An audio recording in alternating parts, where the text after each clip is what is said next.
ఉంది. బేస్ అయితే దెబ్బతినకుండా చాలా స్ట్రాంగ్ ఉంది. చూస్తున్నారు కదా ఈ బండలు. సో ఈ బండలు అనేది బేస్గా చాలా పనిచేసినాయి. అప్పుడు ఆ మధ్యన ఒకసారి తెగిపోయినప్పుడు కూడా చాలా చేపలు కిందికి వెళ్ళిపోయినాయి అనమాట. దీంట్లో ఒక చేప లేకుండా ఎండాకాలం అయితే ఎండిపోయింది. మళ్ళీ కొత్తగా చేపలు వచ్చినాయి. రవ్వులు బొచ్చెలు అన్నీ కేజీ ఉన్నాయి. కేజీ బావు లాస్ట్ 5 కేజీస్ వరకు ఉన్నాయి అనమాట. సో మళ్ళీ వచ్చేసినాయి చేపలు.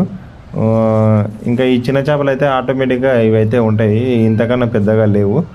ఇంకా వీటిలో ప్రాబ్లం ఏంటంటే ఇక్కడ ఈ వాటర్ అనేది ఎండిపోకుండా ఉంటే ఎండాకాలం కూడా చేప అనేది బాగా పెరుగుతుంది.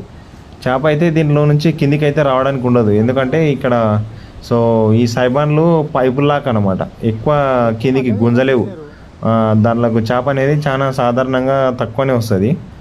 ఎక్కువ ఇది మనకు ఎట్లా అంటే మనకు సెటర్లు లేపితే ఏమవుతుందంటే గేట్లు లేపితే కిందికి సర్రని వెళ్ళొస్తుంది. దీంట్లో అట్లా రావడానికి ఉండదు అనమాట. పెద్ద పైప్ సిస్టమ్ లాగా ఉంటుంది. ఆ పైప్ అనేది